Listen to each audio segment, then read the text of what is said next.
Hi everyone, this is Kelly from Truth and Story, and I'm here just to literally do a quick video. I know that most people don't believe that it's possible for me to do a quick one, but this shouldn't be long. One of the most asked questions I get is about the Margarete Peterson tarot. I get lots of emails, people trying to get the specific version that I have, and really wanting to figure out how to make sure that they get it. I get asked this a lot. Patrick recently sent me this AGM version, which we're gonna look at them both in just a second. But he sent me this recently as a backup copy because he wasn't going to keep it. He just has a small tarot collection, and if he's not going to use something, he ends up moving things along. And he sent this to me for a backup copy because he knows how obsessed I am with this particular deck. So we are talking about the Margarete Peterson tarot. Both of these are the English versions. So there are more versions than these two, because there is one I know that has a kind of a burgundy wine color front face of the card. Both of these cards are almost identical. We're going to look at those in a second, but these are the two, A, that I have, and B, that people ask me the most about because they're trying to get this version. So I got this version from Nina, who's in the tarot community. She sent me this version when I was doing some Lenormand mentoring with her, and so I didn't know what version it was. She just, she said she had it and she wanted some, continue to do some Lenormand things, and so she sent it over to me. I didn't know what it was going to be, and it ended up being this particular version, I just thought this was what everybody had other than the wine. I knew there was this one and a wine color front. This front face is like a deep burgundy wine color. And so quickly found out from other people, oh, where did you get that particular one? Because a lot of people had this tuck version. And how do I tell the difference? I'm like, I don't know. Some people have done research on it. This is a stunning deck. Yes, it is not trimmed. I know that shocks some people, but I actually quite love it in all of its glory. Now I could go ahead and trim this one, but I don't think I'm going to. I actually quite like this as it is. They seem like gateways into these just absolutely stunning pieces of artwork. But this is, for me, that's one of my absolute favorite cards in the deck. It shows up for me a lot. I just love the Six of Coins. So this is one of my, special decks. This is one of those decks that I know I would never, I would work really hard to get another copy of it if I lost my entire collection, as people are always liking to ask me about, right? And you can see that the back is so stunning, and there is no white border on it. It's just the painting. I did not trim that. That's how the deck came. The fronts have this particular front facing without the burgundy. It comes in a tuck box. It's a tuck box. There's a lid that comes off, and it has a nicely bound, well used by me guidebook. I love this guidebook. I need to do a whole nother video on the way that this guidebook has become part of this tarot deck. Like, I don't go back to books very often, but this deck is actually part and parcel with the deck for me, and that's rare for me. So it was nicely bound. So you can see that this one doesn't have anything on the bottom of the box. Doesn't have really much on the side, except for that we can see that it is the brand, or the publisher is Königsfurt, and I know I'm saying that completely wrong. And this is, I'm trying to read the side, 2004. That's the text there on the side of it. I'm not going to try to read it. Let's see in here. Let's see if we have any additions. Königsberg Tarot Library, edited by Johannes Fiebig, F-I-E-B-I-G, English Language Edition. This is copyright 2004. It has a number here, D-24796 Crumwish.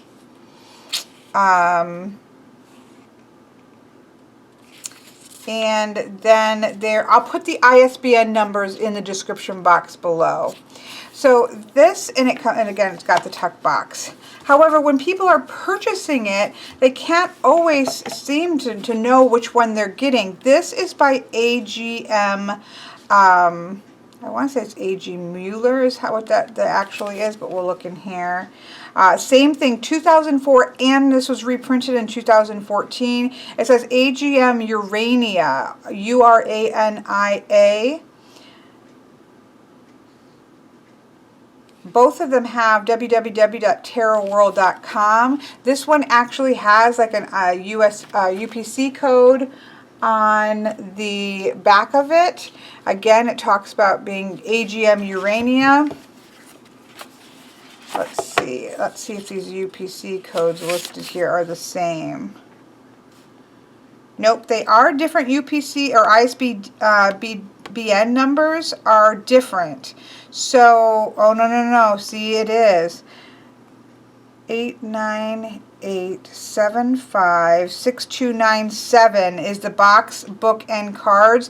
It's the same IDM number except for this one has 978 in the front of it. The tuck box says 978, but otherwise it is the same exact ISBN number, and that's part of the problem, is because they are both the same ISBN number, and whatever this D number is, D24796, is the same on both of them. So I don't know if it will help to look for this Konigsfurt versus the AGM publishing. That may be able to help to differentiate the two decks.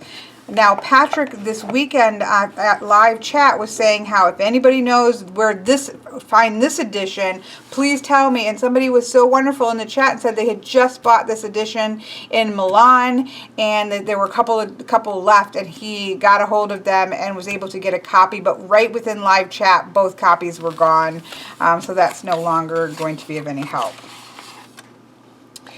I think that Patrick did not send me the guidebook. I think he kept the little white book because I have the guidebook, and he was thinking, you know, he would be fine, or it was just up with his guidebooks and he forgot. So I don't have the little white book to show you on this one, but it is apparently not kind of bound like this other one was. And you can see this is a tuck box.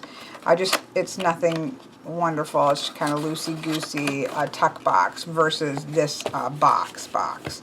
Now, in terms of, and you can see right away from looking at them that this one has, which is this here, the AGM, has a white border around the back, which it's not horrible by any means, but I just, this was my introduction to Margaret Peterson, so this is always going to be my favorite. So I prefer this, and a lot of people, this is what they're trying to get. The box, the nicely done book, and then the cards without this backing. It's quite white. When you compare the fronts, I don't think you're going to be able to see this, to be honest, but when you compare the fronts, the color on this one, the AGM, is more gray, where this is sort of a taupey, a very pale. They're both white, kind of, right? But this has a gray cast, and this has sort of a more warmer toned cast to, let me make sure, here we go.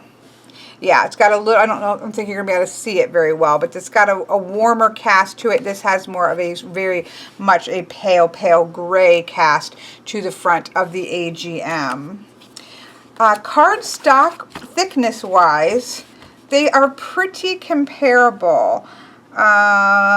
The boxed, the AG, what is this now? That's AGM. I'm forgetting what this is. The Konigsfurt version in the box, maybe just a little bit.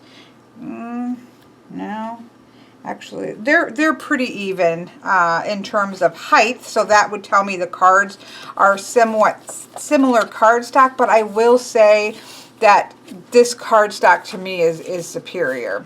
I think this is more expensive than this one, so that, you know, maybe, okay, that makes sense. This has, you can see by the edge, like I never have trimmed this because there's no need to it. The same kind of almost taupey, pale taupey white is on the sides. It has almost like the cardstock is that taupey color, and it feels not ultra smooth. It just has a beautiful, I love this deck, but it has a beautiful feel to it. And I'm just going to remind myself of, a lot of times I will corner shuffle this because it's such a big deck. But it shuffles really beautifully, even if you go side to side like that. I just love this deck. I love everything about it.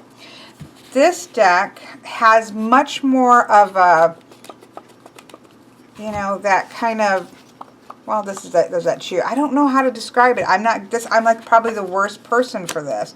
Let me try to shuffle it. It just feels, maybe it's just because this feels newer. It feels stiffer. Yeah, it feels stiffer, kind of. That's not bad. It's not bad card. I'm not really picky about cardstock. I know when I really like a cardstock, but I'm not super picky about it. But this is stiffer feeling. It's kind of crisper, stiffer. It's very, very, very smooth on the sides, like a freshly cut smooth, instead of this more of that taupey color. Can you see that, the difference there? And there's just something about this cardstock is just gorgeous. Whoops. Picked up a little bit of that. After that little bit of shuffling, now this hasn't been used much. I know Patrick hasn't used this too much, but see how it's kind of breaking up? That would go away with more usage, I'm guessing. But that's, you know, that's to me are the main differences. This has got a gray tone, a light gray tone versus a more taupey tone of the face of the cards. The backs have the white border around it instead of the non-border here. This just has a little bit more of a, see, it's just got a little more of a plasticky, not plastic, but it doesn't feel as nice as this cardstock, to me personally. And that's going to be very subjective. This has got a stiffer feel to it, and it still shuffles pretty good for such a big deck, but it does have a stiffer feel to it. And you kind of got to push it, maybe because there's a little more gloss to it. You have to shove them together a little more. So this, if I had this one, to be honest, I probably would trim it just to get it more manageable, because it's quite a large deck. Dreams of Gaia isn't a small deck, and you can see this is even larger than that.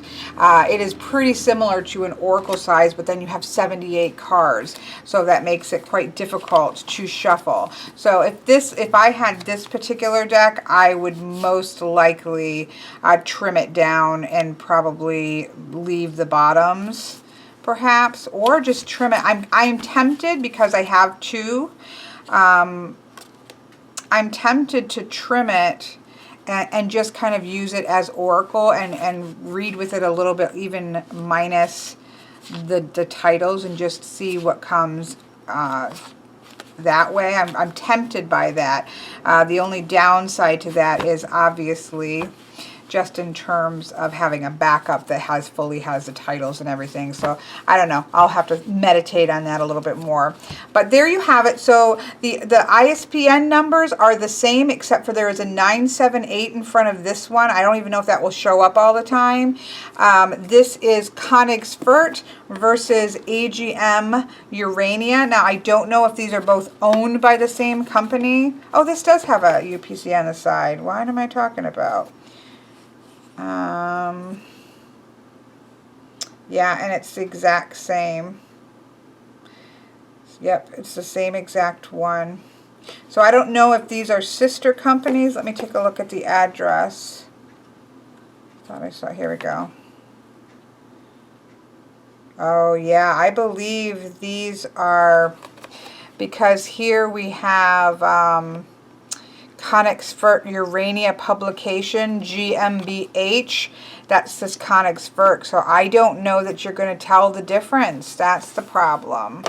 And that's therein is the difficulty. Now Patrick actually contacted them and made sure, you know, it was a smaller shop, so just said, is it in a box with a lid, you know, a 2-piece box versus a tuck box, and was able to check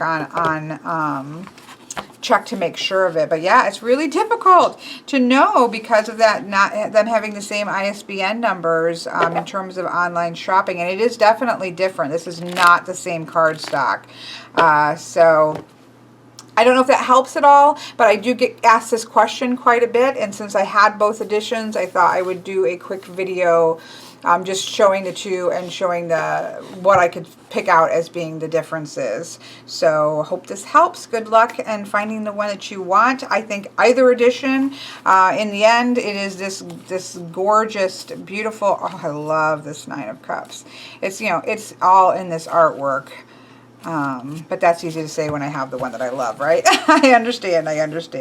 So I hope this helps, and you guys all have a great night.